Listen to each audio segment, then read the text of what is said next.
companheiros e companheiras, cá estamos nós, aqui mais uma vez reunidos para o quarto vídeo, que fala sobre os modelos de administração pública, esse especificamente uma continuação do vídeo 3, que trata sobre o modelo gerencial de administração pública aplicado aqui no Brasil. Vamos lá.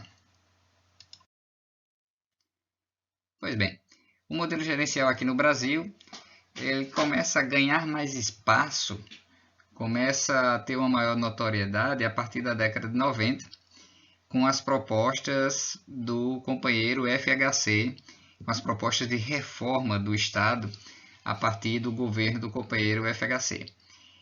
O que não quer dizer que antes disso não existiram propostas gerenciais. Acho que nos governos militares tivemos, por exemplo, o Ministério da Desburocratização do Estado. Então, já tivemos um ministério que já visava combater os problemas ou as disfunções da burocracia, isso antes do governo do companheiro FHC. Mas foi ali na década de 90, principalmente após a estabilização econômica promovida pelo Plano Real, que passou a ganhar mais força aqui no Brasil as propostas gerencialistas. Só um comentário sobre essas propostas gerencialistas. Elas receberam esse nome, ou o modelo recebeu esse nome, modelo gerencial, em virtude da associação com as práticas de administração privada. Lá nos Estados Unidos, na literatura americana, o administration se refere à administração pública e a administração privada é chamada de management. Como se aqui para a nossa língua portuguesa nós chamássemos a administração pública de administração, mas a administração privada nós chamássemos de gerenciamento. Então, por isso que o modelo gerencial de administração pública, que tenta associar práticas, ferramentas administrativas da gestão privada ao setor público, recebeu esse nome. Então, a partir de 1990, o Estado brasileiro ele se vê diante de uma competição internacional em virtude da globalização, a rápida abertura dos capitais ao comércio internacional, que aconteceu no governo do companheiro Fernando Collor, a privatização de empresas estatais, que já aconteceu no governo Collor e continuou no governo FHC, assim como a necessidade de reduzir o peso ou reduzir o tamanho do Estado. Considerava-se que o Estado já não tinha condições de fazer tudo, então ele tinha que ser enxugado. Este cenário, então, contribuiu para o enfraquecimento do modelo burocrático de administração pública. Lá em meados de 95, durante o primeiro mandato de FHC, chega ao Brasil então esse novo modelo, essas novas propostas, chamadas na literatura internacional do New Public Management, ou a nova gestão pública, e é baseado nela que se propôs a reforma gerencial a ser aplicada aqui no Brasil. Historicamente, essas propostas da administração gerencial brasileira estavam ligadas ou estão ligadas ao Plano Diretor de Reforma do Estado, que teve como principal cabeça pensante o ex-ministro do governo FHC, o companheiro Bresser Pereira. O que se buscava era substituir o modelo burocrático pelo modelo gerencial, e a então Secretaria de Administração Federal foi transformada em Ministério da Administração e Reforma do Estado, o MARE.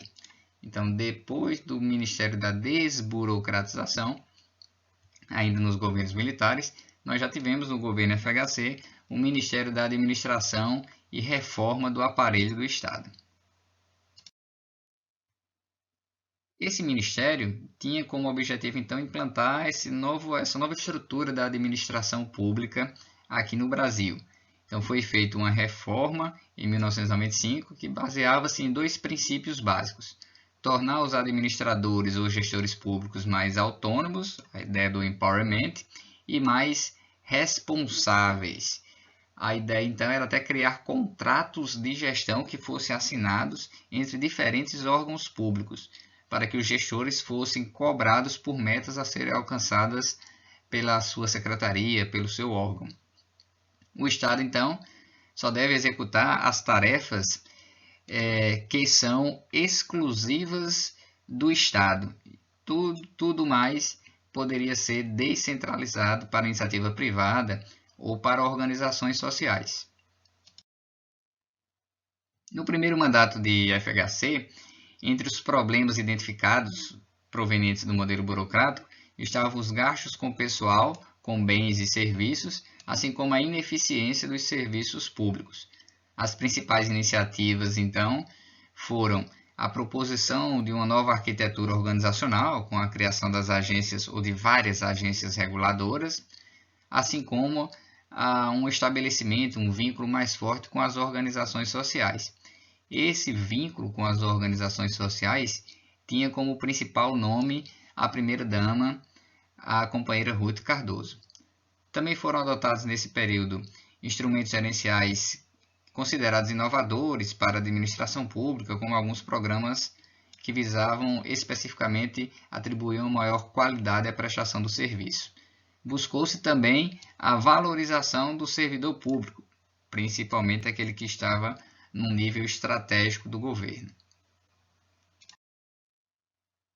No segundo mandato de FHC, lá em 99, o MARE foi extinto, o Ministério da Administração e Reforma do Estado, e suas funções foram absorvidas pelo Ministério do Planejamento, que passou a se chamar Ministério do Planejamento, Orçamento e Gestão. São reduzidas a implementação de novos modelos institucionais, já havia uma perda de capital político no segundo mandato, né? Houve um fortalecimento do planejamento estratégico, principalmente na ideia do plano plurianual, e a intensificação do uso de algumas tecnologias da informação para melhorar a relação com o usuário do serviço público, como o governo eletrônico, compras.net, receitas.net, etc.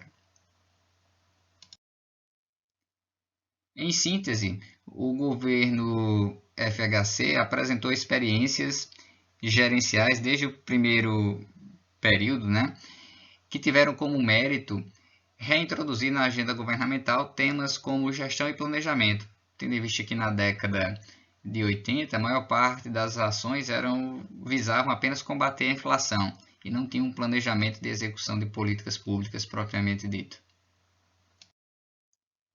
Vamos então avançando para o governo Lula, que teve como principal movimento enfrentar prioritariamente o problema da fome no Brasil. Foi mantida a condução da gestão pública no Ministério do Planejamento, assim como a implantação de estratégias gerencialistas para a administração pública.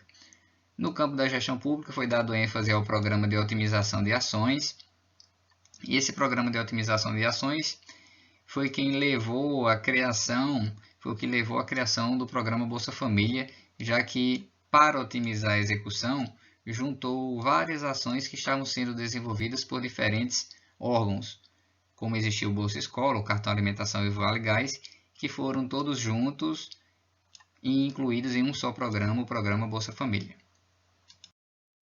Ainda no governo Lula, houve a construção de um plano orientado para o fortalecimento da governança, a governança que é a parte técnica da administração, a governabilidade seria a parte política, o aumento da eficiência da melhor utilização dos recursos e ainda o incentivo à transparência e participação social. Com isso, nós encerramos as falas sobre o modelo gerencial ou o início do modelo gerencial aqui na administração pública brasileira. É válido ainda comentar que esse modelo gerencial ele continua ainda em implantação. Me arrisco a dizer que talvez o modelo gerencial ele prevaleça nas ações da administração pública federal, algo que acredito que não ocorre nas gestões estaduais e muito menos nas gestões municipais, mas é algo que iniciou-se ali na década de 90 e ainda está em implantação várias estratégias de administração voltadas para a perspectiva gerencial. Pois bem, nos vemos no próximo vídeo, pessoal. Tchau!